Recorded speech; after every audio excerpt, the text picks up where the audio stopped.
اعوذ باللہ من الشیطان الرجیم بسم اللہ الرحمن الرحیم۔ السلام علیکم ورحمۃ اللہ وبرکاتہ۔ امید ہے کہ آپ سب خیریت سے ہوں گے۔ نالج ٹاکس میں خوش آمدید۔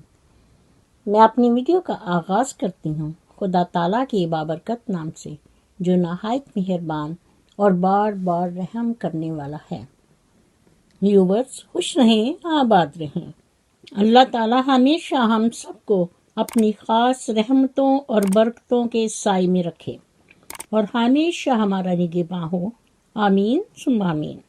مزید آگے بڑھنے سے پہلے میری گزارش ہے آپ سے کہ میرے چینل کو سبسکرائب کر کے ساتھ ہی بیل آئیکن کے بٹن کو ضرور پریس کیجیے تاکہ میری آنے والی ویڈیو کا نوٹیفیکیشن آپ کو بر وقت مل سکے، اور پھر کمنٹ باکس میں اپنا فیڈ بیک ضرور دیجیے۔ شکریہ۔ معزز ناظرین، آج میرا آپ سے ایک سوال ہے اور آپ نے اس سوال کا جواب کمنٹ کر کے مجھے ضرور بتانا ہے کہ ویروں کا یہ گروپ اور ویروں کا یہ ٹولہ مسلمان ہے یا یہودی، کیونکہ مجھے اس میں بہت کنفیوژن ہو رہی ہے۔ آپ نے اس میں میری ہیلپ کرنی ہوگی، کیونکہ جیسے جیسے وقت گزرتا جا رہا ہے یہ دن بدن زیادہ ہی ناشکرے اور لالچی ہوتے جا رہے ہیں، کیونکہ مسلمان ہمیشہ بسم اللہ سے ہر کام شروع کرتے ہیں اور کام ختم ہونے پر الحمدللہ ضرور کہتے ہیں کہ اللہ تعالیٰ تیرا شکر ہے کہ تم نے ہمیں اتنی نعمتوں سے نوازا۔ آپ کس کس کی بات کریں گے؟ ایک سے ایک بڑھ کر ناشکرا ہے۔ جب کوئی مسئلہ مشکل ہوتا ہے یا کوئی سوال حل نہیں ہوتا تو ہم اس میں ایک فرضی کا لفظ لگا لیتے ہیں کہ فرض کیا کہ یہ مسلمان ہیں، اس لیے اللہ تعالیٰ کی ہر نعمت کا شکر بجا لانا انسان کا فرض ہے۔ سر سے لے کر پاؤں تک جسم کا ایک ایک اعضاء ہمارے لیے نعمت ہے۔ مثلاً ہاتھ، آنکھیں، بینائی، دماغ، منہ، ناک، ہونٹ، لیگز، آرمز، ہاتھ۔ اسی لیے قرآن مجید فرقان حمید میں اللہ تعالیٰ نے باقاعدہ اس کے لیے سورۃ رحمان نازل فرمائی۔ اس میں بار بار یہ آیت پڑھی جاتی ہے، فَبِأَيِّ آلَاءِ رَبِّكُمَا تُكَذِّبَانِ، بس تم اپنے رب کی کس کس نعمت کو ٹھکراؤ گے۔ معزز ناظرین، نصر اللہ ہی کو لیجئے کہ وہ کہاں پٹرول پمپ پر اتنی محنت کرتا تھا اور اس کو 10,000 روپے ماہانہ ملتے تھے۔ اب یوٹیوب چینل سے اسے ماہانہ 2-2.5 لاکھ روپے ملتے ہیں اور وہ تب بھی خوش نہیں۔ تو ناظرین کمنٹس کر کے بتائیے کہ ایسے انسان کو آپ کیا کہیں گے، کیونکہ ناشکر انسان کے لیے کہا جاتا ہے کہ اس کی طبیعت کبھی کسی چیز سے سیر نہیں ہوتی، یہاں تک کہ اگر اس کو پوری کائنات دے دی جائے تو بھی ممکن ہے کہ اس کی کوئی خواہش باقی رہ جائے۔ آج میں آپ کو اسی سے ریلیٹڈ ایک کہانی سناتی ہوں۔ ایک دفعہ کا ذکر ہے کہ ایک گاؤں میں نصر اللہ نام کا آدمی اپنی والدہ کے ساتھ رہتا تھا۔ اس کی پکوڑے بیچنے کی دکان تھی، لیکن دکان زیادہ نہیں چلتی تھی۔ کبھی کبھار کوئی گاہک آ جاتا تھا، اس لیے اس نے اپنی دکان پر کوئی ملازم نہیں رکھا تھا کہ اسے تنخواہ دینی پڑے گی۔ ویسے بھی وہ بہت لالچی تھا، اس لیے وہ پیسوں کے معاملے میں اپنے گھر والوں کا بھی لحاظ نہیں کرتا تھا۔ معزز ناظرین، وہ اپنی دکان پر حسب معمول بیٹھا تھا کہ ایک گاہک آیا اور اس نے کہا کہ ایک پکوڑے کی پلیٹ بنا دو۔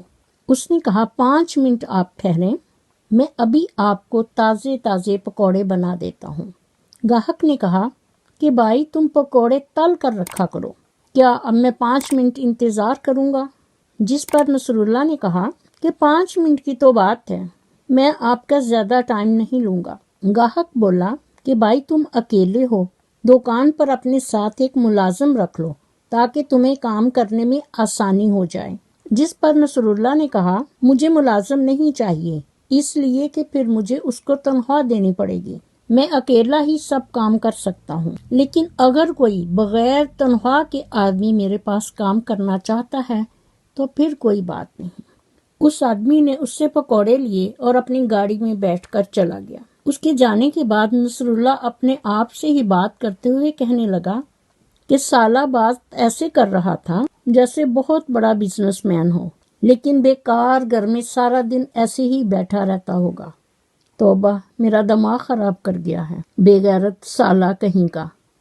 معزز ناظرین، جب شام ہوتی تو وہ بچے ہوئے پکوڑے اپنے گھر لے جاتا اور وہ پکوڑے اس کی ماں کو کھانے پڑتے، جس پر اس کی ماں اسے کہتی کہ بیٹا ان پکوڑوں کے علاوہ کوئی اور چیز بھی کھلا دیا کرو، کیونکہ میں بوڑھی ہوں اور میرے دانت بھی ابھی نہیں، جس کی وجہ سے مجھے روز روز یہ سوکھے پکوڑے نہیں کھائے جاتے، کیونکہ یہ کافی سخت ہیں اور میں اسے کیسے چباؤں۔ جس پر نصراللہ نے کہا ماں پکوڑوں کو پانی میں ڈال کر نرم کرو اور کھا لو، اس طرح آرام سے چبائے جائیں گے۔ جس پر ماں نے کہا نصراللہ بیٹا، میرا دل کرتا ہے کہ میں بھی کچھ مزیدار چیز کھاؤں۔ جب تم چھوٹے تھے تو میں تمہارا اتنا خیال رکھتی تھی، اب تم بڑے ہو گئے ہو اور تمہارا بھی فرض بنتا ہے کہ تم میرا خیال کرو۔ جس پر نصراللہ نے کہا ماں تم کیا سمجھتی ہو کہ تمہارا بیٹا باہر مرغے مسلم کھاتا ہے؟ جس پر ماں نے کہا بیٹا تجھے کس نے روکا ہے، تم مرغے مسلم کھاؤ، اس سے تو میرا دل اور خوش ہوگا۔ معزز ناظرین، نصراللہ جب رات کو سوتا تو اسے خواب میں بڑی بڑی گاڑیاں، بڑے بڑے بنگلے اور سونا نظر آتا، اور نیند ہی نیند میں وہ باتیں کرتا کہ ہاں 11 کروڑ روپے میرے بینک میں ڈال دو، اور کبھی کہتا کہ یار میری بات پرائم منسٹر سے ہو گئی ہے، تم فکر نہ کرو، تمہارا کام ہو جائے گا۔ پھر جب اس کی آنکھ کھلتی تو وہ دیکھتا کہ اوہو یہ تو خواب تھا۔ ایک دن نصراللہ نے اپنی ماں سے پوچھا کہ اماں رات کو مجھے سوتے ہوئے بہت امیروں والے خواب کیوں نظر آتے ہیں؟ ماں مجھے بتاؤ ایسا کیوں ہے اور یہ کیا ماجرا ہے؟ یہ سن کر ماں بولی کہ بیٹا اگر تم سچ پوچھتے ہو تو تجھے میں آج سچ سچ بتاتی ہوں کہ تو ہمارا بیٹا نہیں ہے، بلکہ تو کسی امیر کبیر رئیس آدمی کا بیٹا ہے۔ تو مجھے ایک میلے میں ملا تھا اور میں تجھے گھر لے آئی۔ جس پر نصراللہ بولا ماں اسی لیے مجھے بہت امیروں والے خواب آتے ہیں، لیکن اماں تو مجھے اس گھر میں کیوں لے آئی، اس گندی سی جھونپڑی میں؟ کہاں میں امیر باپ کا بیٹا، اگر میں اسی کے گھر میں ہوتا تو سونے کے برتن میں کھانا کھاتا، اور کہاں تو مجھے پکوڑے کھلا رہی ہے۔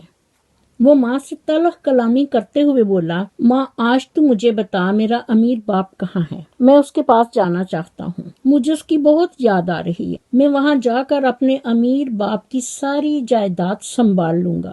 جس پر ماں نے کہا بیٹا مجھے نہیں پتا کہ اب وہ کہاں ہے، ماں آخر میں اس خاندان کا چشم و چراغ ہوں اور اس کی ساری جائیداد کا وارث میں اکلوتا ہوں، اور اب میں اپنے امیر باپ کو ضرور ڈھونڈوں گا، کیونکہ میں اس سے پیار کرتا ہوں اور اس کے بغیر نہیں رہ سکتا۔ دوسرے دن صبح وہ اپنی دکان پر چلا گیا اور پھر وہی آدمی اس سے پکوڑے لینے کے لیے آیا۔ اس نے کہا کہ مجھے 1 پلیٹ پکوڑے بنا دو۔ جس پر نصراللہ نے کہا صرف 5 منٹ ٹھہرو۔ اس دن وہ اکیلا نہیں تھا بلکہ اس کے ساتھ اس کا ایک دوست بھی تھا۔ جب نصراللہ پکوڑے تل رہا تھا وہ دونوں دوست آپس میں باتیں کر رہے تھے اور نصراللہ ان کی باتیں کان لگا کر سن رہا تھا۔ اس کے دوست نے بتایا کہ یار چودھری ٹھاکر کا بیٹا ایک میلے میں گم ہو گیا تھا۔ اس نے کہا کون سا ٹھاکر؟ اس کے دوست نے کہا کہ وہی ٹھاکر جو بہت امیر کبیر ہے۔ نصراللہ یہ ساری باتیں سن رہا تھا اور دل ہی دل میں بڑا خوش ہو رہا تھا کہ اب اس کو اس کا امیر باپ مل جائے گا۔ معزز ناظرین، یہ سن کر نصراللہ بولا کہ یار وہ میرا باپ ہے، وہ مجھے ڈھونڈ رہا ہوگا۔ نصراللہ نے سب کچھ وہیں چھوڑا اور انہیں کہا کہ میں ٹھاکر جیسے امیر کبیر رئیس باپ کا بیٹا ہوں، بس ختم، اب میں پکوڑے نہیں بیچوں گا، میں اپنے باپ کے پاس جا رہا ہوں۔ اس نے اپنی دکان بند کی اور ٹھاکر کے گھر چلا گیا۔ چوکیدار سے جا کر کہا جناب ابو جان کہاں ہیں؟